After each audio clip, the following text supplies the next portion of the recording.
자, 3교시 시작하겠습니다. 3교시에는 헌법재판의 종류 우리 배웠었던 거 5개를 좀 자세히 알아보고, 특히 제가 중요하다고 했던 위헌법률 심판, 그리고 위헌법률 심판형 헌법소원, 이 헌바라고 했죠. 함께 학습하는 것이 좋기 때문에 2개 모아서 세트로 엮어서 볼 거고요.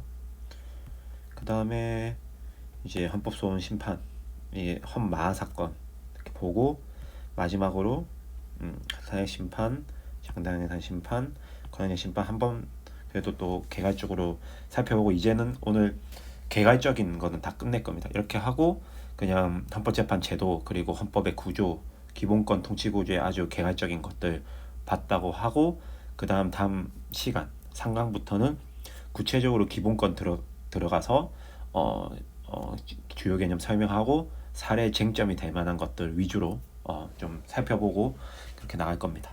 그리고 또 그 뒷부분에 후반부에 헌법재판 그 관련해서 지금 그 아까 1번, 2번은 중요하니까 1번, 2번에 관련된 거는 제가 사례로 가지고 와서 쟁점이 될 만한 것들 다시 또 설명을 드릴 거예요. 드릴 건데 여기서 좀 큰 그림을 그리자. 왜냐면 이 계속 헌법 우리가 배우면서 기본권, 뭐 통치원리 이런 거 추상적인 얘기를 하는데, 결국 우리는 법조인들은 그걸 알아야죠. 그러니까 재판 구조를 알고 이 개념이 실무에서 어떻게 쓰이는지를 알아야 되는 거예요. 알아야 되기 때문에 우리는 이 구조를 알고 헌법을 접근해야 돼요. 그래서 제가 제일 처음에 누누이 말했지만, 처음에 헌법 첫 번째 시간에 그 본 판례가 이거였거든요. 도대체 무슨 말 하는지를 아예 모르겠었어요. 그러니까 여기 보면 이제 청구인 무슨 말인지 알겠죠. 청구인 무슨 말인지. 지금 그러니까 이거는 이게 직접성은 그러니까 법률인데, 법률이 본인의 기본권을 침해했다고 돼서 헌마 사건으로 지금 들어온 거거든요. 그러니까 피청구인하고 보조참가인은 왜 들어왔냐면, 아마도 서울시라든지 등등등등 이런 사람들이 보조참가인으로 들어왔을 거예요. 그래서 이런 구조를 알아야지 이 판례를 우리가 읽어낼 수 있어요. 이거 이 법률에 대해서 위헌 여부를 결정하는 거구나. 그게 헌법소원 심판인데, 그 위헌 여부가 그런데 헌바도 가잖아요. 하지만 여기서는 직접성이 인정되기 때문에 이 법률이 직접 나에게 공권력으로서 작용해가지고 내 기본권을 침해했다라고 지금 들어오는 거란 말이에요. 이런 것들을, 이 구조를 오늘 이제 이 3교시를 들으면 결과적으로 알게 될 거예요. 이거를 우리가 2강까지는 이 큰 그림을 그리는 구조를 알려고 배운 것이고, 직접적으로 사례에 바로 써서 바를 수 있는 개념은 많이 없겠지만, 이 이해를 위해서 당연히 알아야 되는 헌법 수원 법학의 개념들입니다. 그런 걸 알았다라고 생각하시고 2교시까지도 그러니까 2강까지도 복습 철저히 하셨으면 좋겠어요. 물론 민법, 형법에 비해서는 시간을 적게 할애할 수밖에 없겠지만, 제가 그래도 말씀드렸다시피 한 3시간짜리 강의면 적어도 한 2시간 정도는 복습했으면 좋겠다. 그 정도면 충분하다. 그래서 구조를 그리세요. 구조를 그리는 방법을 좀 알아야 된다. 그러니까 예를 들어 제가 만약 복습한다면, 이건 지금 설명할 겸 하는 건데, 이제 본인이 복습한다 저는 이렇게 하겠어요. 그냥 백지복습 이런 말들 많이 쓰더라고요. 제가 그 로스쿨 입시 가르치면 애들 맨날 자소서에 백지복습 이러는데, 헌법재판이 헌법이 왜 있는지, 기본권 보장을 위해서 있죠. 그렇죠, 맞죠? 이 기본 보장에서 우리는 어떤 원리 있다? 헌법 원리 위에서, 원리라는 이 토대 위에서 기본권들이 막 이렇게 있는 거죠, 맞죠? 근데 이 구조를 우리는 어떻게 짜고 있다? 통치 구조라는 게 있는데, 여기서 원리 제도가 있고, 그래서 이 안에 있는 게 국회, 정부, 법원이다. 그래서 이거에 둘러싸서 어떤 헌법적 이슈가 발생하면 헌법재판으로 오는 거죠. 기본권을 침해하거나 침해하는 공권력 작용이 있거나,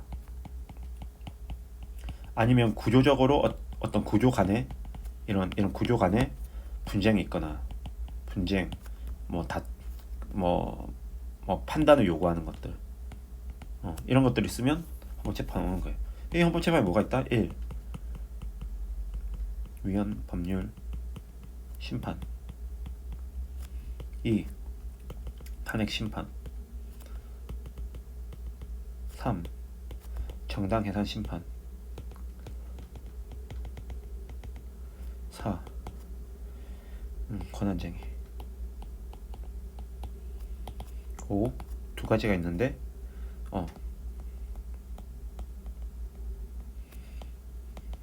법소원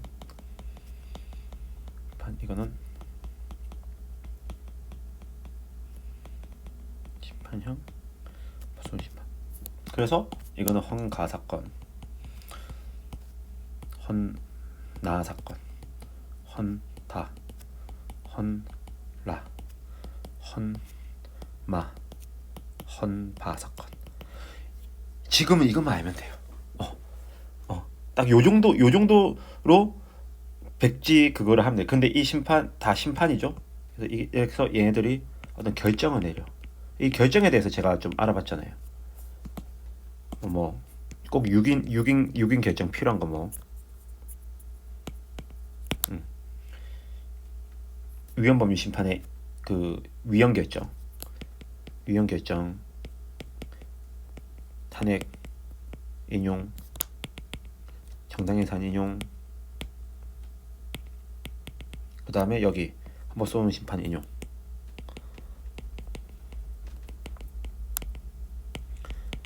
이런 것들이 문제되고, 그 다음에 또 기속력이 좀 문제됐죠. 기속력. 국가기관에 얼마큼 미치는지, 그리고 주관적 범위, 객관적 범위, 이런 기속력이 결정의 효력, 그리고 효력. 그 원칙적으로 장내효인데 위헌 결정인 경우 위헌 결정의 효력형인데 장내효인데 예외적인 소급표가 있다. 이 정도만 알고 가면 돼요. 이게 좀 중요한 부분인 거거든요. 그리고 아까 뭐 결정을 하는 막 이렇게 아까 뭐 최대 공통 원칙 막 이렇게 해가지고 그런 것들은 그냥 이 기술적인 거니까 여러분들이 교양상으로 알아야 되는 거. 당연히 법조인은 사례 문제로 나올 건 아니에요. 그래서 이 정도를 알고 범위를 하고 그다음 용어에 좀 익숙해지고 심판 청구, 청구인 뭐 이런 것들을 좀 익숙해지고 그러는 거예요.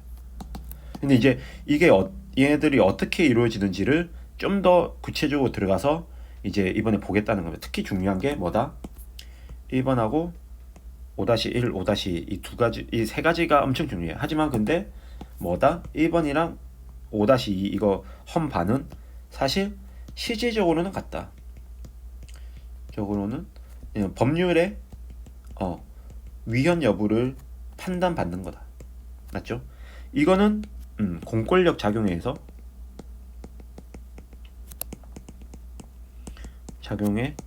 기본권 침해했는지 여부를 판단받는 거예요. 기본권 침해하면 위헌적인 거잖아요. 그래서 근데 이게 이 공권력이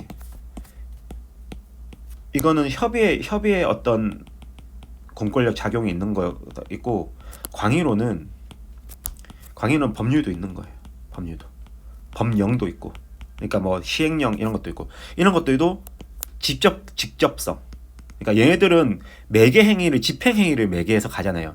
근데 직접성이 있는 경우에는 이 헌마 사건으로 가서 법률도 판단받을 수 있어요. 그러니까 1번 5-2번만 법률이 판단받을 수 있는 권리구제형 헌법소원 심판도 판단받을 수 있어요.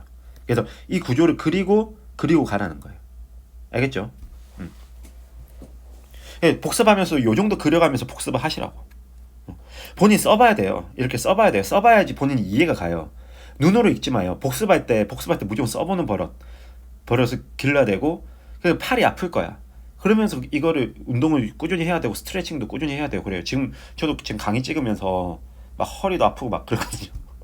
나이 들어가지고 정말 지금 무슨 내가 부귀영화를 누리겠다고 지금 이거를 여러분들 가르친다고 하고 있는지 모르겠지만 진짜 제 강의가 도움 됐으면 좋겠어요. 처음에 사실 이 자뻑으로 한마디 하자면 내가 로스쿨 들어가기 전에 이 헌민영 이 정도 강의 듣고 들어갔으면 정말 시행착오 없이 공부했겠다. 날라다녔겠다. 이렇게 생각합니다. 그 뭐 약간 여담으로 헌법 교과서 읽는 거 뭐 읽어도 돼요. 읽어도 되고 제가 지금은 좀 구판으로 많이 했는데 옛날에 정종섭 교수님 책 저는 좋았어요. 뭐 성당인 교수 책도 많이 보는데 정종섭 교수 책이 좀 더 학술적으로 좀 더 의미가 있다고 저는 생각하고 의미가 좀 더 있다고 생각하고 그냥 괜찮지 않았나라는 생각을 좀 해봅니다. 어, 여러 가지로 좀 정치한 그러니까 그러니까 소수설 같은 것들이 많은데 생각해볼 문제들의 서술들이 꽤 많아요. 그래서 한번 저는 정정숙 교수님의 책이 괜찮았고 좋았고 상당히 교수님 책도 뭐 나쁘진 않아요. 근데 전 개인적으로 정정숙 교수님 책이 조금 더 공부하기엔 좋지 않았나? 성남 교수님 책은 좀 객관식 대비하기에 좀 더 좋은 것 같고 제 느낌에는. 근데 그거를 막 엄청 자세하게 읽지 말고 지금 제가 가르쳐준 틀에서 그 틀을 확인하는 용도로 한번 좀 발췌독을 저는 할 걸 권한다 정도. 너무 자세하게 들어갈 필요 없다. 그리고 이제 제가 이제 상강부터 사례 쟁점 위주로 좀 짚어줄 거니까 기록 쟁점이나 사례 쟁점 위주로 제표니까 그거를 기준으로 좀 확장하는 방법으로 헌법책을 봐라. 그리고 사례집은 뭐 그 제가 이번 강의 준비하면서 그 모 강사님의 좀 강의도 좀 참고했는데 사례집은 뭐 요즘에 강모 메갈로이어스의 강모 강사님 뭐 괜찮은 것 같고요. 그리고 옛날에 제가 그 정리할 때 객관식 정리할 때는 또 그 누구냐 그 선동주 강사님 거도 그러니까 강모 강사님 강성민 강사님이고요. 선동주 강사님도 괜찮았어요. 그 두 분 강사님 강의로 좀 정리해서 가는 것도 나중에 사망 때 이거는 지금 1학년 때 그냥 제 강의 듣고 그냥 복습하면 충분해요. 근데 이제 3학년 가서 조금 한 번 더 정리하고 싶을 때가 올 거예요. 그때는 3학년 한 겨울 방학 때 정도나 아니면 3학년 여름 방학 때 정도 정리해도 상관없어요. 사실 헌법은 지금 제 강의만 듣고 이렇게 정리만 잘 해놓으면요 기본적인. 그리고 학교 다니면서 헌법소송법을 꼭 하나 들어놓으세요. 그러니까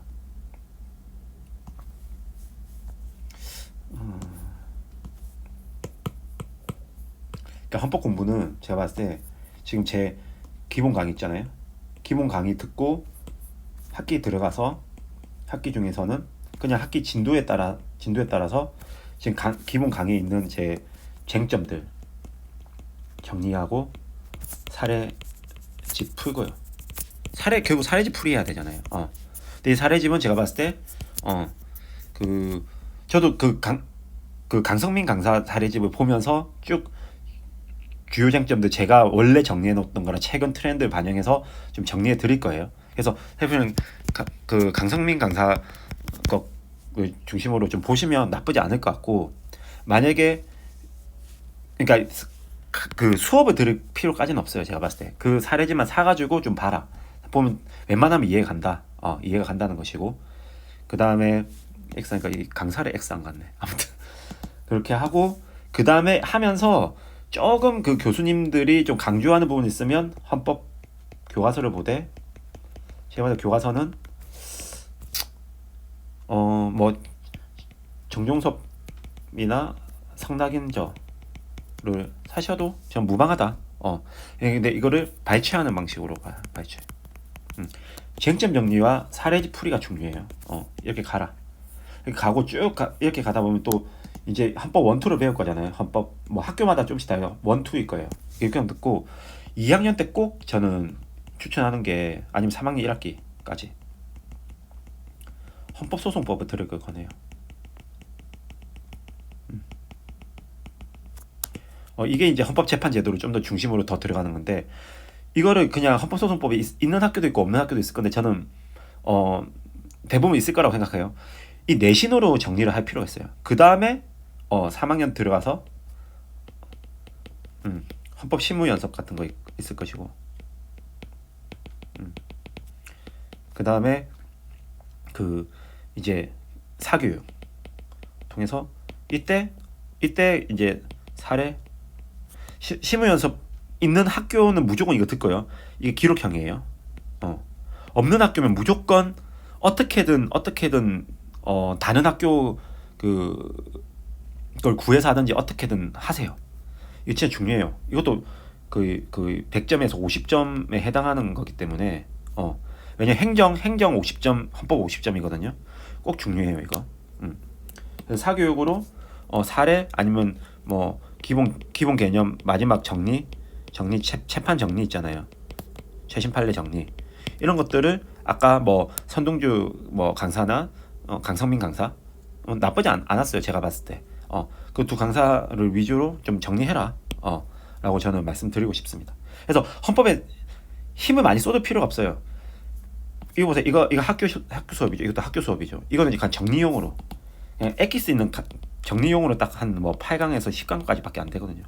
이런 식으로 해서 그냥 끝내라고요. 뭐 핸드북 강의나 만약에 이제 솔직히 저는 제 강의 들었으면 안 들어도 된다. 제 강의가 어떻게 보면 그분들 거를 영향을 받아서 제가 핵심 노트를 만들었고 그걸 바탕으로 다시 제가 제 강의 노트를 만들기 때문에 사실 안 들어도 되는데 이때 가면 이제 또 판례들이 막 바뀌어 있을 수도 있잖아요. 또 2년 정도 지나면.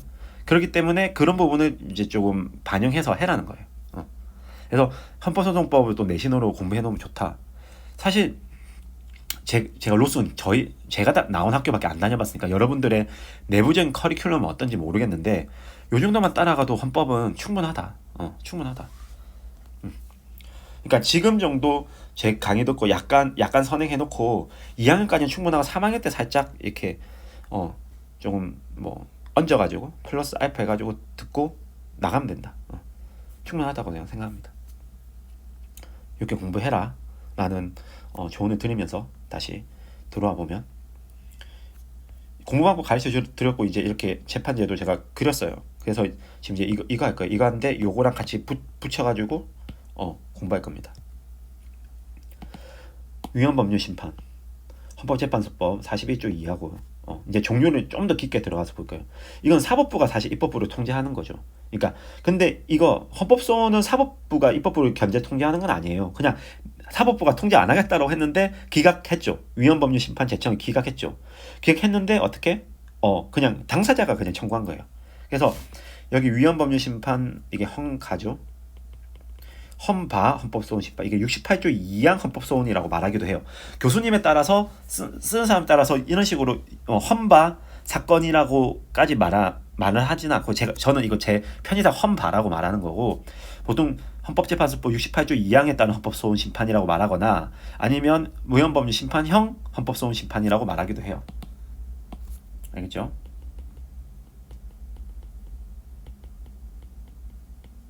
형 헌법소원 심판 말하기도. 한번 법조문 계속 봤지만 또 봅시다. 법조문이 가장 중요해요. 저는 계속 법조문 판례 이 두 가지는 너무 중요해요. 계속해서 살았을 때 인용해야 돼요. 몇 조에 따르면 68조 뭐 2항에 따르면 41조 1항에 따르면 이런 거 써야 된다고요. 맞죠? 법률이 헌법에 위반되는지 여부가 재판의 전제가 된 경우에는 맞죠? 당해 사건을 담당하는 법원은 직권 또는 당사자의 신청에 의한 결정으로 헌법재판소의 위헌 여부 심판을 제청한다. 이렇게 결정으로 이 결정 직권 결정으로 제청할 수도 있고요. 직권 결정을 쓰고 그 다음에 당사자 신청도 가능하다. 그래서 이 절차 계획도 본인이 그려놓으세요. 이거 제가 그려줄 테니까 직권도 가능하고 당사자가 가능하죠. 당사자는 어떻게? 위헌 법률 심판 제청을 할 겁니다. 제청 신청을 하겠죠. 이런 식으로. 직권은 법원이 내부적으로 판사가 이거 판단했는데 이거는 이 위헌적인 법률인데 라고 판단할 수 있는 거잖아요. 판사가. 그래서 이 법원이 있을 거예요. 이 당사자는 이 법원의 재판 중인 당사자여야 돼요. 맞죠? 그러니까 재판 당사자예요. 이 법원에. 그러니까 하나 예를 들면 그 낙태죄 같은 경우가 예를 들어 낙태죄를 내가 위헌으로 올린다면 이것 때문에 내가 기소를 당한 거야 지금. 기소를 당한 거예요. 그래가지고 기소를 당해가지고 지금 처벌을 받게 생겼어. 이때 어떤 의사가 도와가지고 낙태를 시켜줘가지고 의사가 처벌을 받을 일이 생기니까 어떻게? 이거를 내가 만약에 뭐 뭐 어떤 1심 형사재판에서 계류된 재판이 있었을 거잖아요. 요때 이 재판의 재판장한테 이제 법원한테 어떻게 제청한 거예요. 제청 신청을 한 거예요. 지금 이 낙태죄가 내가 봤을 때 위헌인 것 같다. 이거는 뭐 위헌인 것 같다. 뭐 등등등. 뭐 아마도 그 자기 결정권 이런 것들을 했을 거예요 아마. 왜냐 내가 내 거를 이렇게 결정했을 때 이거를 왜 못하게 하냐 뭐 등등등등. 그래서 위헌 여부를 이렇게 그거 어떤 기본권에 침해된다 하면서 그래서 이런 법률은 위헌이다라고 말을 하면서 법률 위헌이다 말을 하면서 제청을 했을 거란 말이에요. 아니면 이걸 판단하다 보니까 아무리 판사가 생각해도 이거는 낙태죄 형법 조항 이거는 위헌인데 라고 판단한 거예요. 그래서 직권으로 이렇게 오는 거예요. 당사자 신청 또는 직권으로 이렇게 오는 겁니다. 그러면 법원이 판단하겠죠. 법원이 어떤 판단을 한다? 인용의 판단을 하는 경우가 있고 아니면 기각의 판단을 하는 경우도 있겠죠. 맞죠? 이 제청 신청에 대해서는 인용이고 직권으로는 본인이 그냥 직권으로 이렇게 타고 와서 그냥 제청해버리는 거예요. 제청 이렇게. 알겠죠? 인용 결정을 내리면 또 제청으로 가는 거고 직권으로 타고 들어왔으면 이렇게 그냥 직권으로 제청하는 거죠. 맞죠? 신청에 의한 거는 이렇게 인용이나 기각인 거. 그럼 이렇게 그림을 다시 그려봅시다. 좀 더 이쁘게 더 그릴 수 있을 것 같아요. 그려보면 직권으로 법원이 이렇게 쓰면 그래서 제청을 하게 되고 맞죠? 근데 당사자의 제청 신청이 있죠. 신청을 해서 법원에 넣으면 법원이 인용을 하면 제청으로 가고 기각으로 가면 어떻게? 기각으로 가면 어떻게? 얘네들이 기각된 날로부터 30일 이내 여기 적혀있죠. 69일 기각된 때 여기 적혀있잖아요. 30일 이내에 간법소원 청구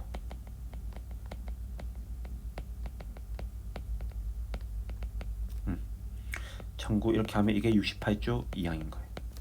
맞죠? 제청에서 결국 제청에서 이렇게 가면 그냥 위헌법률 심판이 되죠.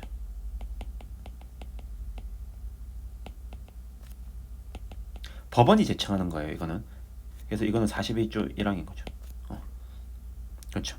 근데 결국 판단하는 거 똑같아요. 어차피 뭐다? 이 법률이 헌법에 위반되는지 여부 이거를 판단하게 돼 있어요. 헌법재판소. 예. 지금 어떤 문제가 된 이 당사자가 지금 재판 당사자잖아요. 재판 이게 문제가 된 법률이 있거든요. 그래서 이렇게 오는 거예요. 그래서 이걸 받아가지고 헌법재판소가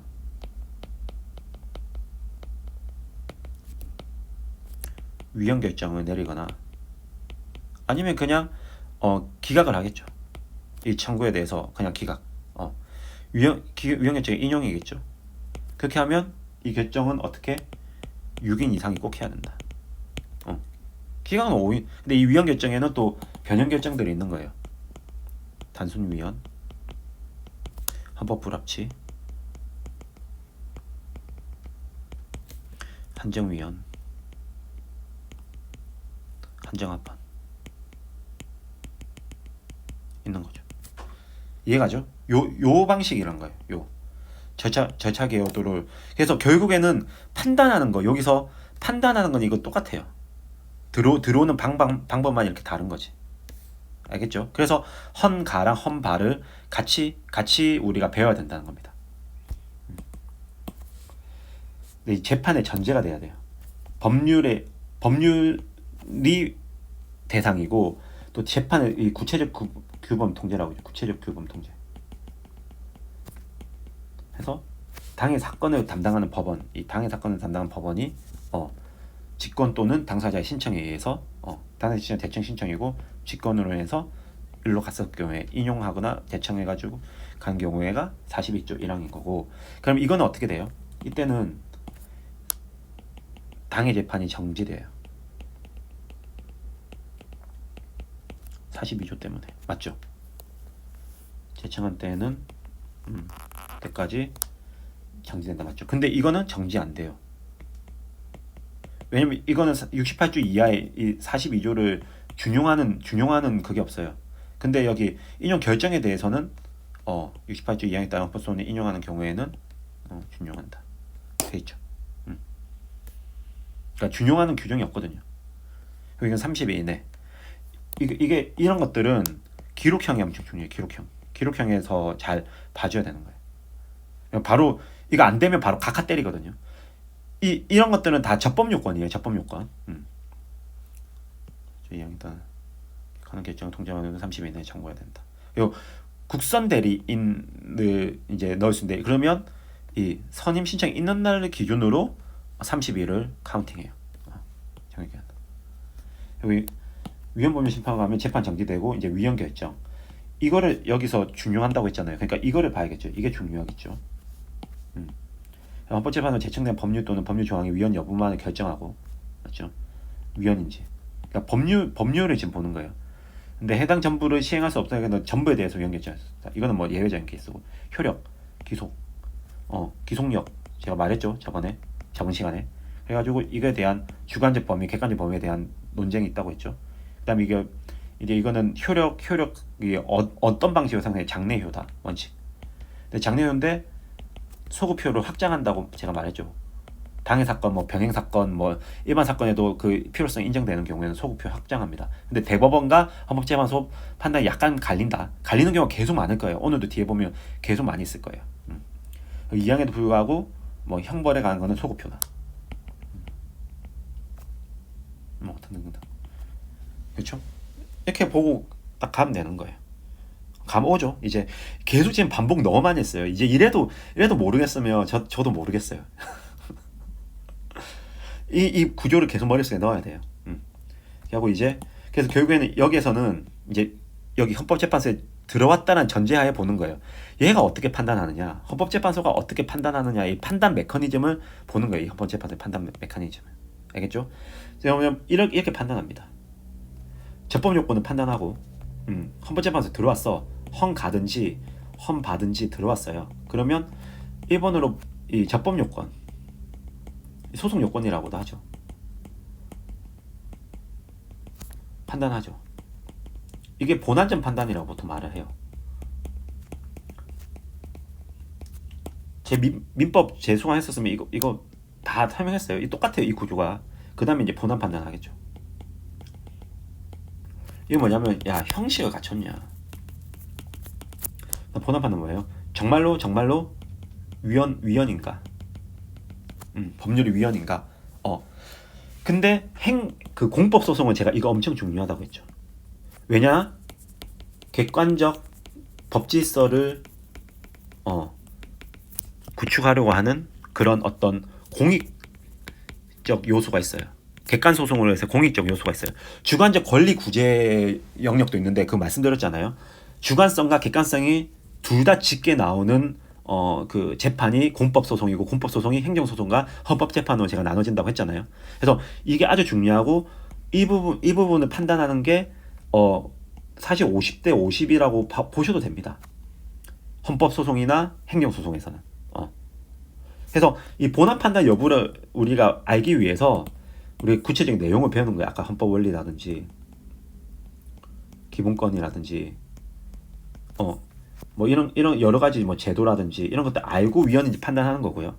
판단한 거고, 지금 적법 요건 이거는 아주 소송법적인 거죠. 그래서 이것들을 말 안 하고 우리가 바로 헌법을 배우니까 이 구조를 알고 이렇게 헌법재판소가 판단하니까 판단하는 요소의 어떤 개념으로서 지금 배워야 된다라고 체계를 잡고 들어가는 게 중요해요. 그래서 지금 이거는 이제 우리가 3강부터 할 거고, 여기 오늘 좀 얘기하고 가볍게 얘기하고 넘어가겠다는 거예요.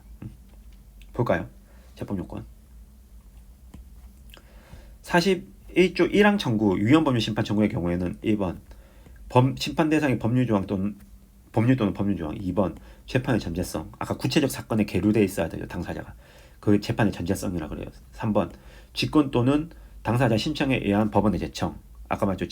법원 직권 아니면 당사자 신청에 의한 법원의 신청을 인용해서 법원에 제청한 거예요. 이러면 41조 1항의 청구가 적법한 거예요.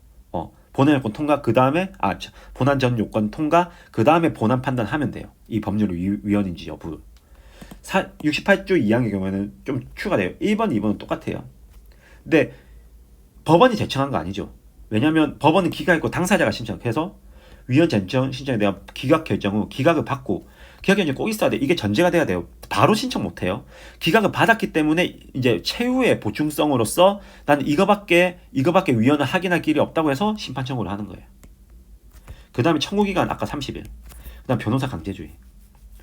위에 거는 법원이 제청했기 때문에 그냥 변호사 없이도 가능한 거고, 여기는 내 당사자, 이 청구인 당사자가 있잖아요. 여기는 제청인이 법원이에요. 제청인이 법원인 거고, 여기는 당사자가 청구인인 거거든요.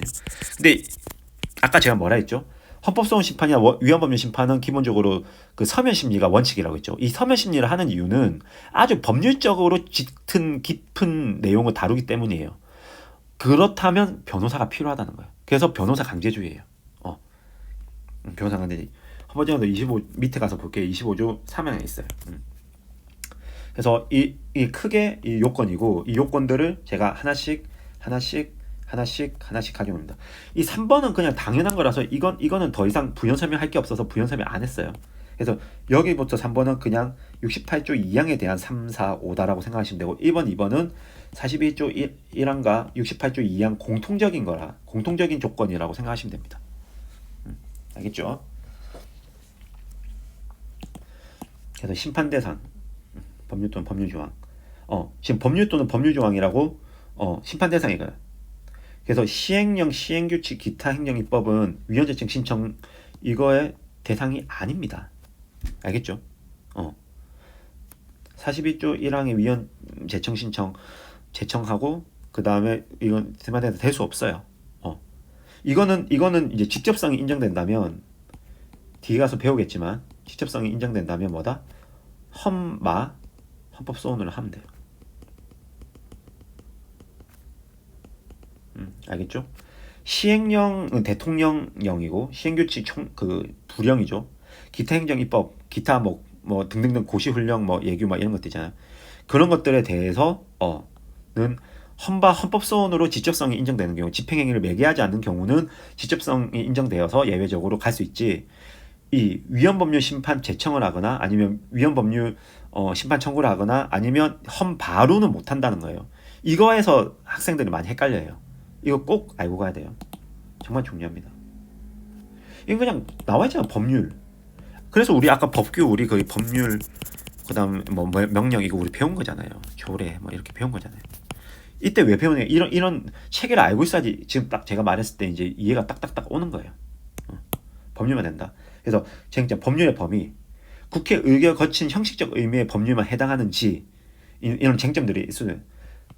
헌재는 국회 의결을 거친 법률뿐만 아니라 법률과 동일한 효력을 갖는 조약, 헌법 60조 보면 국회 동의 요하는 것들이 있죠. 또 법률 이런 것들을 포함한다라고 말을 해요. 근데 대법원은 국회 의결을 거친 것만 된다.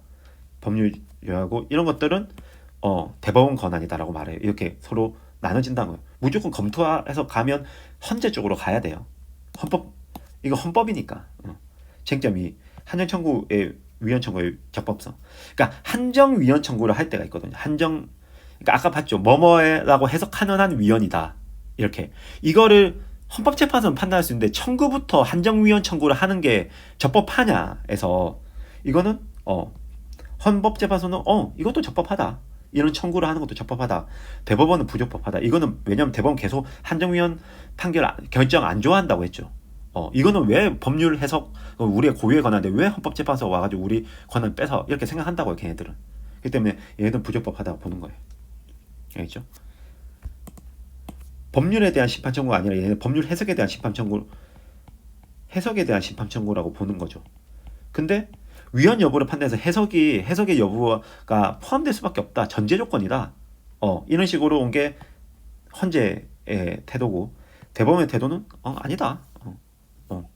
이거는 그냥 법률은 우리의 전속적인 권한이다. 법률 해석은 이런 식으로 가는 거예요. 그래서 한정위헌 청구를 해도 된다는 게 헌법재판소의 입장이고 대법원은 부적법하다. 이제 결국에는 이 한정위헌 청구의 적법성을 판단하는 사람 누구예요? 지금 68조 2항과 41조 1항에 누가 받아들여요? 헌법재판소가 받아들이잖아요. 그러니까 이거는 결국 헌법재판소 판단이 중요한 거예요. 이게 첫 번째가 그래서 심판 대상이 이걸 만족해야 된다는 거고, 두 번째 지금 적법 요건 우리가 말하고 있어요. 적법 요건 재판의 전제성이 있어야 되는. 이건 이제 그 개적다라고 외워요. 개적다. 이건 딱 눈에 귀에 딱 들어오잖아요. 개적다. 이거는 두 문자 외워서 외우면 괜찮아요.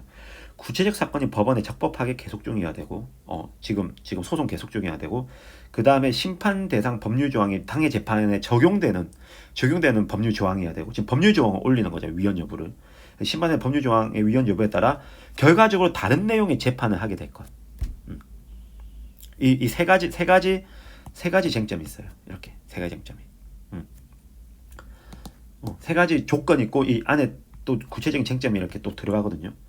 이게 대해서 재청 후 소취하 시 적법 유권 충족하는지에 대한 또 쟁점이 있을 수 있어요. 재청을 했어. 혹은 내가 여기 재청을 했거나 아니면 내가 헌법소원 심판 청구해서 그 다음에 이 재판이 만약에 소취하되는 경우, 이런 경우 어떻게 해야 되냐? 그리고 68조 2항은 그냥 소송이 끝날 수도 있잖아요. 정지가 안 된다고 제가 말씀드렸으니까. 근데 68조 2항 경우는 재청 신청 시에만 계속 중이면 충족하는 거고요. 왜냐면 뒤에는 정지가 안 되면 끝날 수 있으니까. 그 뒤에는 쭉 판단 가능하다는 거예요. 근데 42조 1항의 경우에는 일단 정지하잖아요. 그렇기 때문에 결정 시까지 계속 중해야 되는 게 원칙인데, 예외로 중간에 소취하더라도 헌법 해명 중요성이 있어 예외적으로 심판할 수 있다라고 봐요. 이게 판례 태도입니다. 그리고 심판 대상 법률 조항이 당해 재판에 적용해야 된다. 지금 1번 플러스 2번 플러스 3번이 엔드예요. 이거 엔드예요. 알겠죠? 당해 재판에 적용돼야 된다. 쟁점. 간접 적용이 되는 경우는 어떻게 했느냐 했을 때, 이거 좀 복잡한데, 일반론적으로 판례가 일반적 판례는 직접 적용되는 법률 경우 불가분적 관계와 내적 관련성이 있을 때 인정되고, 아주 예가 많아요. 이거는 지금 여기서 하면 좀 어렵고 그냥 요런 게 있다 정도로 알고 넘어가세요. 직접 적용되는 당연한데 간접적으로 적용되는 경우가 있는데, 그럼 직접 적용되는 법률과 불가분적 관계다, 내적 관련성이 있을 때는 일단은 원칙 일반론으로 적용되고, 세부적인 거는 구체적인 거는 뒤에 가서 배우자. 우리 뒤에 한 7강 6강 7강 8강 이쪽 돼서 배우자라는 겁니다. 그 다음에 심판 대상 법률 또는 법률 조항의 위헌 여부에 따라 다른 내용의 재판을 하게 될 것. 결국 이게서 위헌이 되면, 다른 내용이 안 되면 이게 구체적 규범 통제로서의 실효성이 없다는 거죠. 어떻게 보면 약간 권리 보호의 이익 같은 것들이에요. 이런 것들. 다른 내용이 돼야지 당연히 우리가 이걸 해야 되지 않겠느냐? 이런 거예요. 근데 이런 재소기간 행정처분에 무효하게 재소기간 도과한 행정처분에 무효하게서 위헌 재청, 이런 쟁점이 있어요. 이거는 지금 안 다룰 거예요. 여러분들 지금 설명해도 이해가 안 돼요. 때문에 이런 것들 뒤에 이제 제가 좀 생각해서, 이거 왜냐 행정소송 같은 것들을 이해하고 있어야 되거든요. 그래서 요런 것들이 있다 정도로 하고 그냥 넘어가세요. 그 다음에 이제 3번. 위헌 재청 신청에 대한 법원의 기각 결정을 심판 청구해야 된다. 그렇죠. 우리 일단 신청을 했었어야 되고, 신청 안 하면 헌 바로 못 가요. 당사자가 위헌 재청 신청을 하고 법원이 기각하고 그 다음에 심판 청구해야 돼요.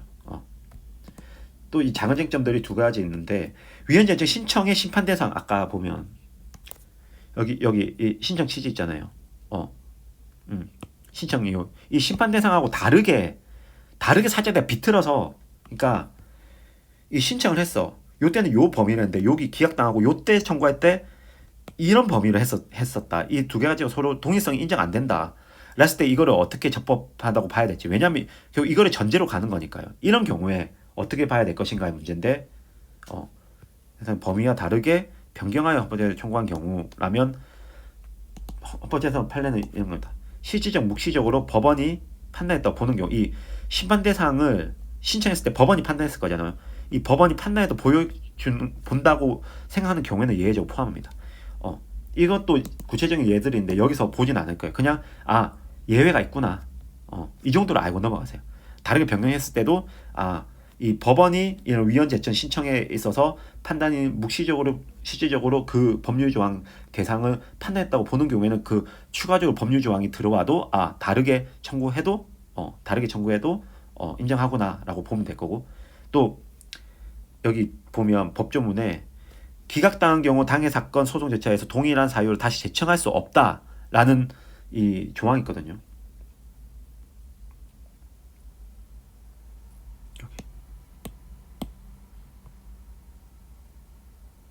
근데 여기서 당해 사건의 소송 절차, 이거에 대한 해석이에요. 해석. 당해 사건 소송 절차에서 도대체 소송용지 몇 개를 말하냐?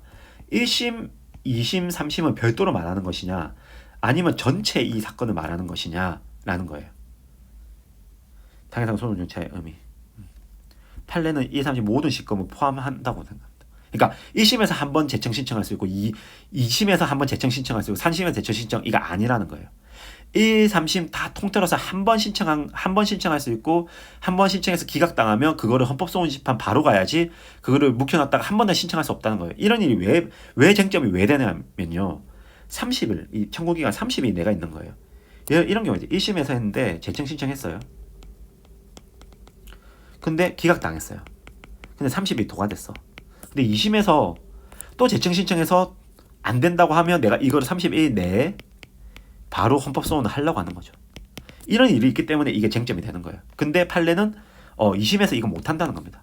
왜냐? 이 한 번으로 기각당한 걸로 딱 한 번만 할 수 있다는 거예요.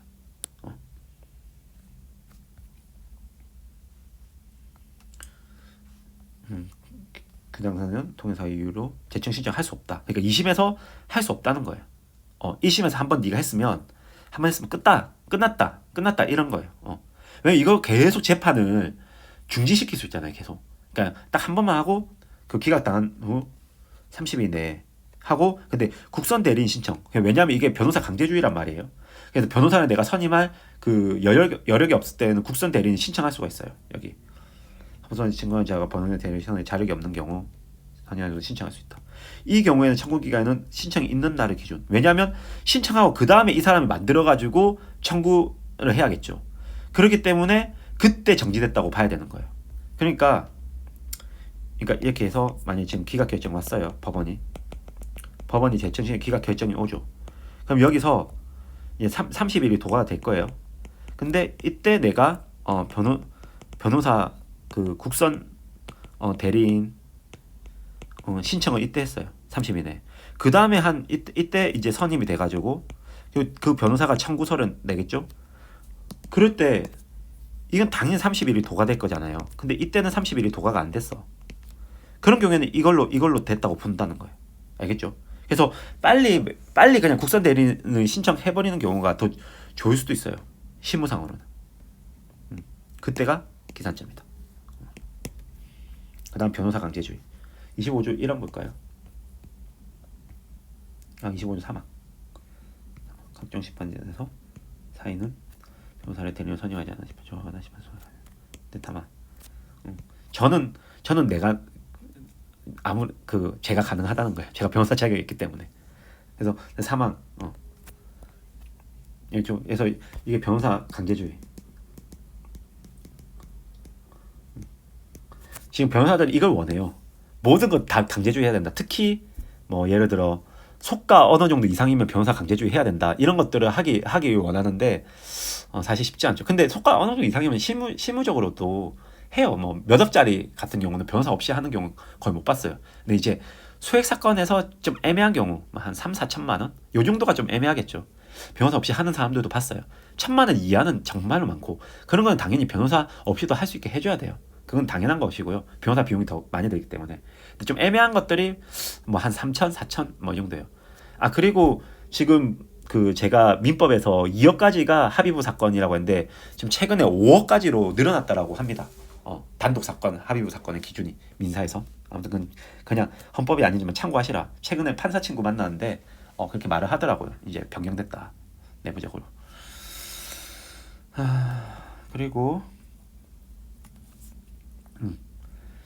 이렇게 요건을 다 갖춰야지. 그러니까 다시 큰 숲을 그려봐요. 심판 대상이 법률 또는 법률 조항이어야 되고 시행규칙, 시행령 이런 거 안 돼요.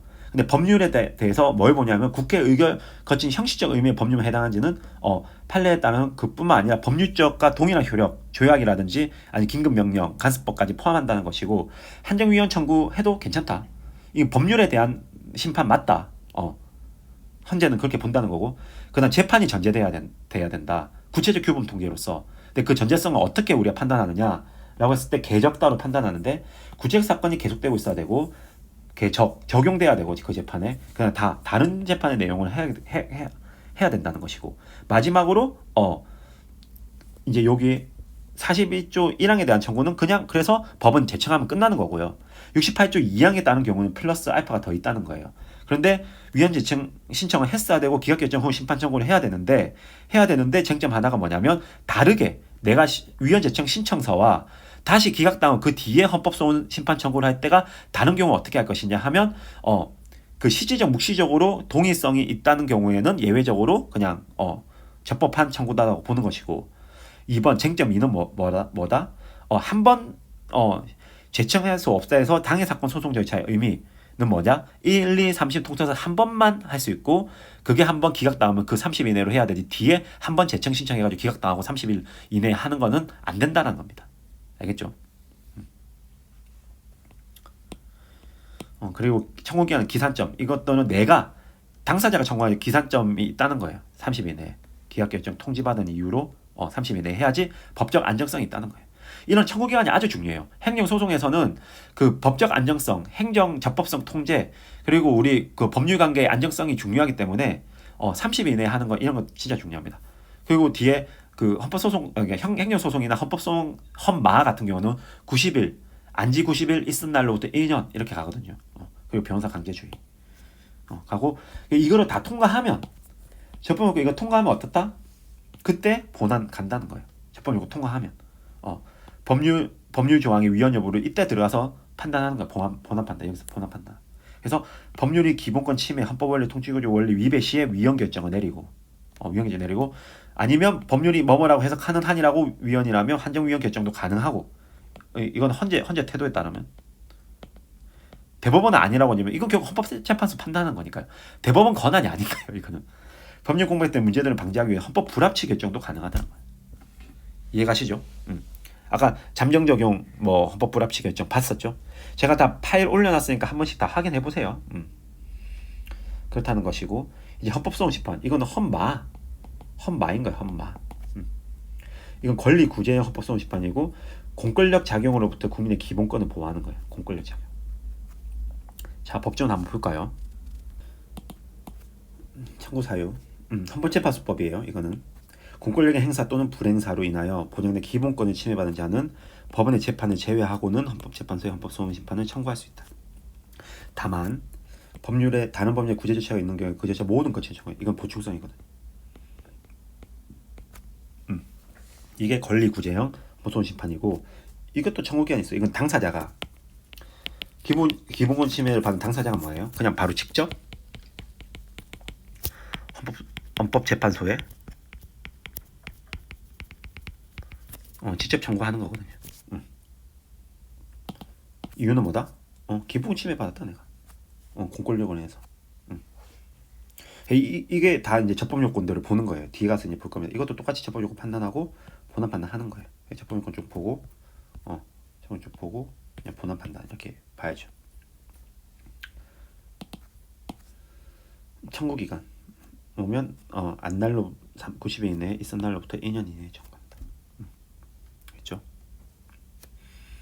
국선 대리인 똑같이 대리인 자력이 없는 경우에는 신청하고 신청 있는 날 기준으로부터 청구 기간을 본다. 인용 결정은 국가기관 기속한다. 제15조 68조 1항에 따른 헌법소원 인용 이게 권리 구제는 그거죠. 인용 결정은 주문에 침해된 기본권. 그래서 우리 이 기본권을 배워 침해 원인이 된 공권력 행사 또는 불행사를 특정해야 된다. 그 다음에 기본 헌법재판소는 침해 원인이 이건 해야 한다 필요적인 거고요. 원인이 된 공권력 행사를 취소하거나 위헌임을 확인할 수 있다. 행사를 취소한다라고 선언할 수 있고요. 그리고 불행사 위헌을 확인도 이렇게 주문을 넣을 수 있다는 거예요. 그 다음에 이렇게 되면 어떻게 인용한 결정은 피청구인 인용하는 결정 취지에 따라 세운 처분해야 된다. 이게 기속력 같은 거예요. 아마도 거의 행정기관이 경우가 많을 거예요. 행정기관. 그 다음에 위헌이 법률 인정될 때는 또 위헌임을 선고할 수 있다. 그렇죠? 이게 아마 그 법령소원 경우에가 좀 해당될 겁니다. 5항이. 뒤에 가면서 좀 더 보게 될 거예요. 법령소원이 뭔지에 대해서. 자 봅시다. 적법 요건이 있어야 되고 본안 판단이 있어야 돼요. 적법 요건. 청구인 능력 뭐 이거 되게 뭐 청공 기 뭐 변기 뭐 권 뭐 이런 식으로 막 외워요. 근데 여러분들 이거는 두 문자로 외워야 될 게 아니라 그냥 알아야 돼요. 물론 저도 그러니까 지금에 와서는 좀 까먹은 감이 없지 않아 있거든요. 근데 수험생일 때는 그냥 외우면 되고 전날에 그냥 눈 바르고 들어가면 이건 당연히 두 문자로 안 해도 외우고 있어야 돼요. 너무나도 중요하거든요. 그러니까 이 적법 요건 여기 앞에 있는 적법 요건 너무나도 중요해요. 이거는 사례 문제의 50%를 거의 나온다고 했잖아요. 이 두 문자로 외울 이유가 없어요. 뭐 개적다 정도는 뭐 편하니까 개적다로 외우는 거고 이 세 개는 당연히 외우고 있어야 되는 거예요. 이렇게 또 이거 당연히 다 외우고 있어야 되는 거예요. 까먹었습니다. 하루 전날 바르면 바로 하루 정도는 기억 나야 된다는 거예요. 그 정도 중요해야 되는. 하루 전에 당연히 발라야죠 눈에 이거를. 시험 전날에 발라야죠 눈에. 청구인 능력 인정해야 되고 공권력 행사 좀 불행사 있어야 되고 기본권 침해가 아니라 가능성 정도만 보면 돼요. 그래서 이거는 판단 잘 안 해요. 다 기본권 침해 가능성이 있거든요. 그래서 그냥 판단 잘 안 하고 그냥 침해 가능성 있다 말하고 넘어가면 그만이에요. 문제가 되는 거는 요거 1번, 2번, 그다음 청구인 적격, 자기 관련성, 현재성, 지적성. 4번, 그다음 보충성 아까 뭐죠? 다른 법률에 구제 절차가 있는 경우에는 모든 절차를 거친 경우에 청구했을 때 이 보충성, 그다음 권리보호 이익, 청구기간, 변호사 강제주의 이런 것들이 문제가 된다고요. 그렇기 때문에 실질적으로 1번, 2번, 4번, 5번, 6번, 7번, 8번이 문제가 될 거라고요. 알겠죠? 이건 그냥 외우세요. 당연히 외우는 겁니다. 그리고 이런 것들은 사실 또 민사소송법에서 우리가 소송 요건 배우면 뭐 당사자 적격, 능력, 적격, 그 다음에 뭐 대상, 뭐 적격부터 시작해 막 이런 거 막 외워요. 이거를 알다 보니 자연스럽게 외우게 돼 있어요. 그냥 권리 모의, 뭐 소의 이익 이런 거 우리 하거든요. 민사소송법에서 나중에 하면 당연히 자연스럽게 이거 우리 알게 돼 있어요. 자연스럽게 알게 돼 있으니까 그러니까 이거는 지금 좀 열심히 외우고 좀 까먹더라도 뭐 두 문자 본인이 원하는 두 문자 있으면 두 문자로 해보시고 아까 뭐 청공기 뭐 병권 뭐 있어 병기 보인 뭐 이런 식으로 하세요. 뭐 아무튼 이렇게 해가지고 한번 해보세요. 아무튼 이거 외워야 된다. 청구 능력은 뭐냐면 외국인의 기본권 주체성이 그러니까 이거는 결국 기본권 주체성의 문제거든요. 이 사람이 기본권이 보장되는 사람이냐? 보통 국민이면 보장 다 되는데 쟁점이 뭐냐? 외국인도 그 기본권의 보장에 포함되냐? 될 때도 있고 안 될 때도 있어요. 이런 게 쟁점이 된다는 거예요. 또 법인단체 사람 아니죠. 이 사람의 기본권 주체성이 인정되냐? 여기서 쟁점이 됩니다. 그래서 이거는 나중에 우리가 뒤에 가서 더 확실하게 배울 때 보고 요런 외국인이나 법인단체는 문제가 되겠구나 정도로 알고 넘어가면 될 것 같고 기본권 배울 때 이거 한번 다룰 거예요. 기본권 주체성에 대해서. 그리고 공권력의 행사 또는 불행사. 이게 대상이겠죠. 우리가 어떤 대상이 내 기본권 침해했더라고.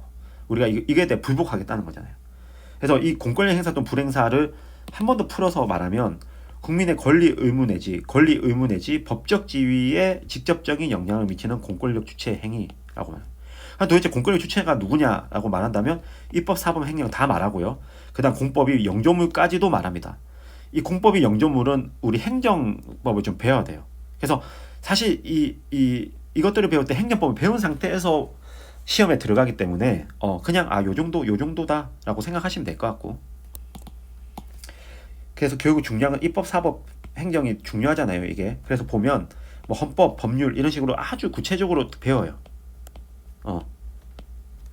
헌법은 그 공권력 행사 아니다. 법률 그러니까 지적성이 인정되는 O, 입법 행위는 또 아니다. 입법 부작위는 그 논의의 여지가 있고 조약도 원칙적으로는 오케이. 예산 아니고 긴급명령도 오케이. 뭐 이런 OX가 원칙 예외가 있는데 원칙적인 것만 제가 OX를 지금 놔둔 거예요. 이렇게 보고요. 행정적 통치 행위, 법규명령, 행정규칙, 행정계획 막 이런 거 많아요.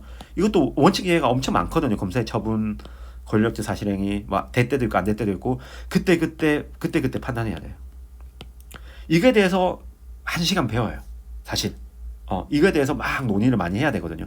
그래서 이런 것들이 있다 정도로 하고 넘어가세요. 그냥 이런 것들을 보고 배우겠구나. 이런 국가 작용 이런 국가 작용들이 되는지 이런 공권력이라고 보는지 여부를 우리가 보겠다라는 겁니다. 근데 사법작용은 그냥 여기서 바로 치고 넘어갈 때가 있는데 법원의 재판 아니죠. 여기 보면 법원의 재판을 제외하고는 여기 있잖아요. 그러니까 일단 아니에요. 원칙으로는 적용 안 돼요. 사법작용. 근데 68조 1항에서 명문으로 단 우리 헌법재판소는 뭐라고 말했냐면 법원이 헌법재판소가 위원으로 결정 법률 적용하여 기본권 침해한 재판은 헌법소원 가능하다. 헌법재판 위원으로 결정한 법률을 적용해가지고 기본권 침해를 하는 재판 헌법소원 가능한 거예요. 이건 왜냐하면 법원이 완전 위헌적인 판단을 내린 거잖아요. 이 정도까지 법원이 막장으로 나오면 우리가 예외적으로 판단하겠다는 겁니다.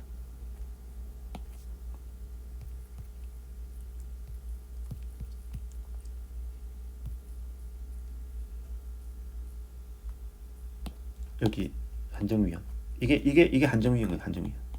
그래서 이 법률이 지금 뭐냐면 68조 1항이 지금 그 우리 기본권 침해했다라고 아마 재판 청구권 이런 것들이었을 거예요. 기본 침해했다라고 우리가 이 조항을 잡아가지고 여기 이 조항을 잡아가지고 우리가 아마 공권령에 의해서 기본권 침해받았다고 했을 거예요. 그러니까 여기 한정위원이 나온 거죠. 법문 중 법원의 제 부분은 헌법소원 위원으로 결정한 법령을 정해서 기능 제한 재판권을 해석하는 한 헌법 위반됩니다. 이렇게 나와 있잖아요. 맞죠?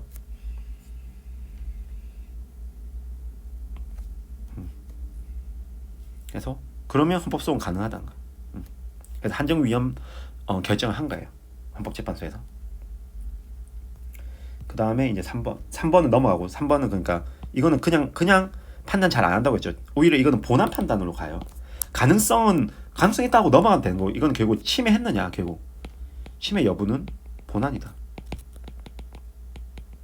지금 계속 적법요건이에요. 적법요건 4번 가면 자기한테 관련 있는지 직접성 이게 법령 소원에서 엄청 중요해요.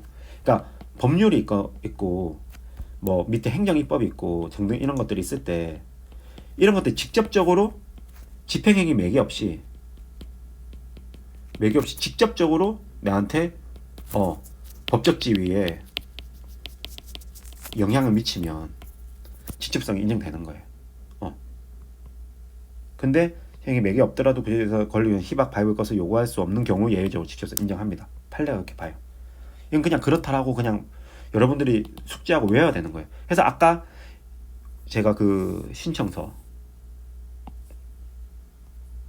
이 하나씩 이게 심판 대상 뭐예요? 지금 법률이 이제 내가 직접적으로 됐다라고. 그래서 아까 보면 법률 오케이 했잖아요. 심판 대상. 근데 이게 직접성이 인정돼야 되거든요. 법령 소원 같은 경우에서는.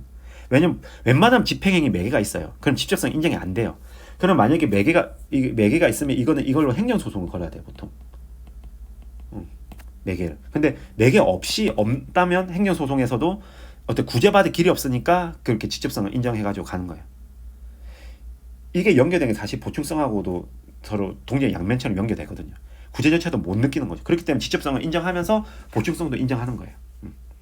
그래서 이런 법령 헌법소원에서 보통 쟁점이 많이 되죠. 보충성도. 다른 법령 구제 절차를 거친 후에 청구 가능하다. 이런 행정소송으로 우리가 구제 가능하다면 보충성이 위반돼서 안 되고 직접성도 위반될 가능성이 높고요. 자, 2항 가면 그냥 그렇구나 하고 좀 넘어가세요. 지금 조금 어려울 수도 있거든요. 그런데 여기 보면 그래서 청구서 와서 보면 이거 말고 하나씩 본인들이 있다라고 말하고 있어요. 청구서에서 현재성이 있고 직접성이 있고 보충성이 있다. 청구기간 그러니까 본인들이 조금 문제가 될 것 같은 그러니까 이건 직권 판단 이 적법성은 직권 판단 사항이에요. 직권 판단. 우리가 굳이 말을 안 해도 하지만 판단을 돕는 거죠. 우리 이만큼 있다. 아까 뭐 공권력 행사 이거는 당연히 법률에서는 이의가 없기 때문에 안 적은 거예요. 그래서 쟁점이 될 만한 것들을 이렇게 헌법소원 심판 청구서에 적은 거예요. 이 사람이 이 김가연 변호사가 적은 거예요. 알겠죠? 그래서 자기 관련성, 지적성, 현재성이 있어야 돼요. 이게 청구인 적격이라고 말하고 현재성은 청구하는 기본권이 현재 침해되고 있어야 돼요.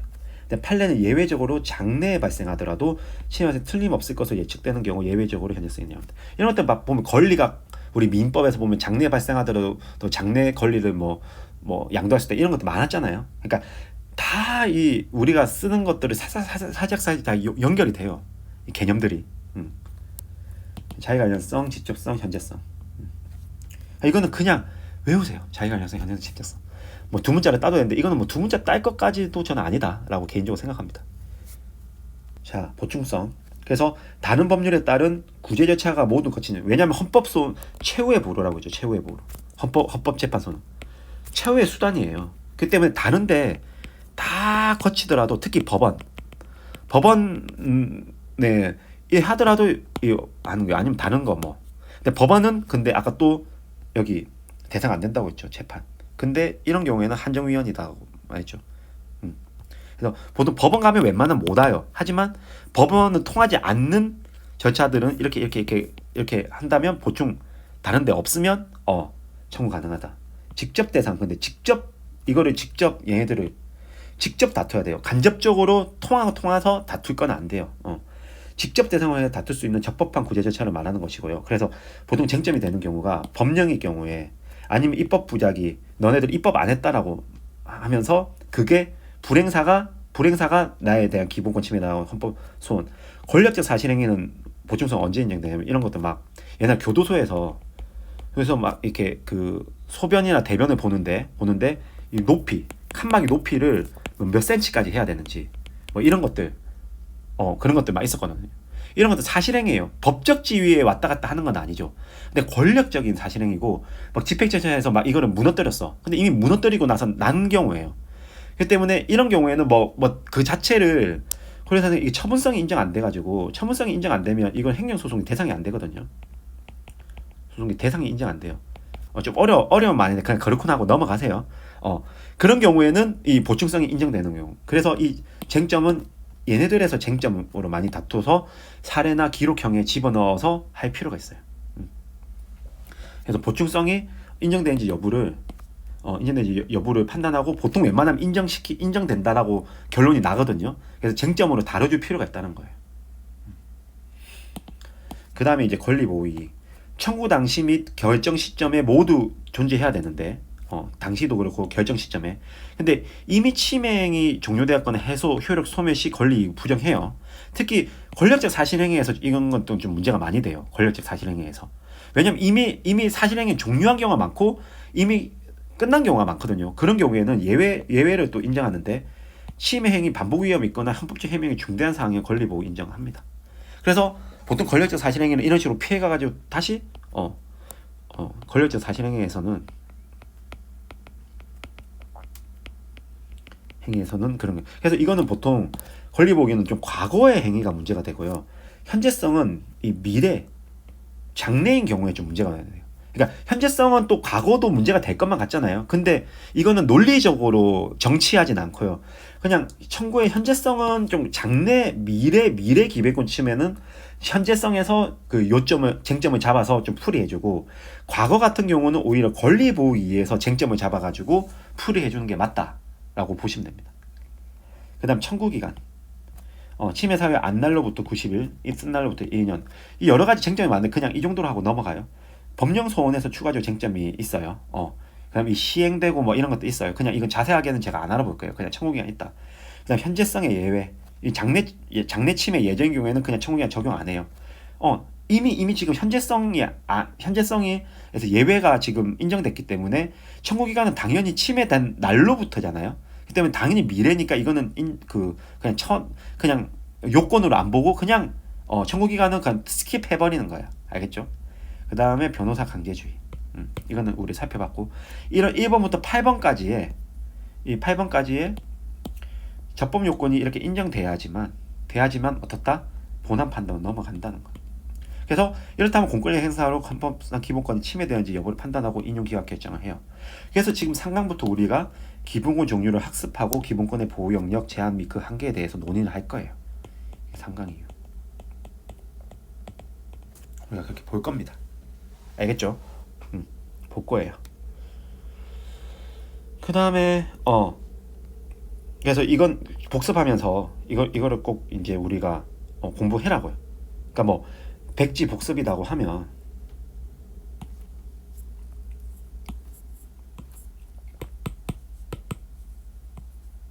아까 뭐 헝가, 험바, 험마 이렇게 쓰면 접법 요건이 다 있어야 되고 본안 판단할 거잖아요.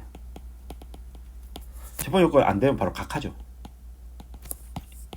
인정되면 어떻게 본안 판단 하시고 그 다음에 또 안 되면 각하고 아니면 인정되면 본안 판단 하는데 이게 뭐예요?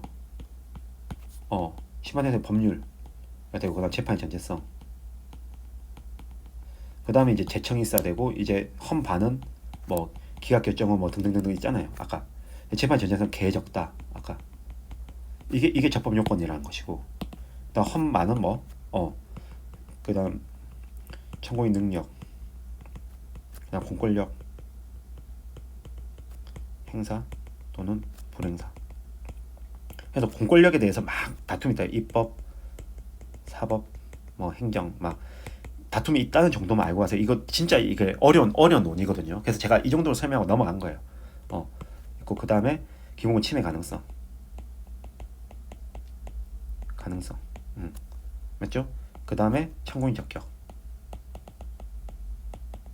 뭐 자기 관련성, 현재성, 직접성, 그 다음에 보충성, 그 다음 청구기간, 권리보호이익, 그 다음 변호사 강제주의 이렇게 써보라는 거예요. 이렇게.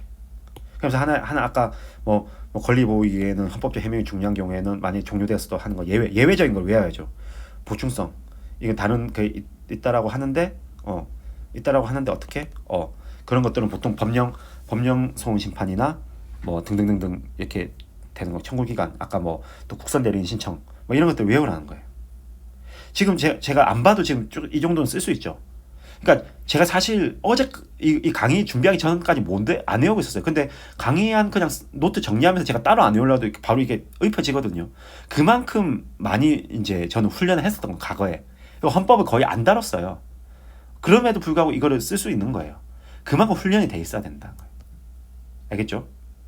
음. 요 정도로 하고 그래서 법령 소원이 꽤 은근히 쟁점이 많이 된다. 이게 문제도 많이 나와요. 법령 소원이. 문제 내기가 이게 적법 요건에서 여러 가지 쟁점들이 많이 나오거든요. 직접성도 나올 수 있고, 그 다음에 보충성도 당연히 나올 수 있고, 그 다음에 이 청구 기간도 문제가 될 수 있어요. 그래서 때문에 여러 가지 문제에서 법령이 원래는 위헌 여부를 판단하는 아까 헌가 헌바로 가야겠지만 헌마도 예외적으로 허용되는 경우가 있다라는 겁니다. 알겠죠? 아이고 여기까지 하죠 오늘 뭐 이거 이제 간략하게 알아보고 이거 한 뭐 10분 20분도 안 걸려요. 다음 시간에 3강에서 이거 한번 이렇게 훑어보고 3강 시작하고 이제 기본권은 바로 넘어갈게요. 오늘은 여기까지 하도록 하겠습니다. 수고 많았습니다.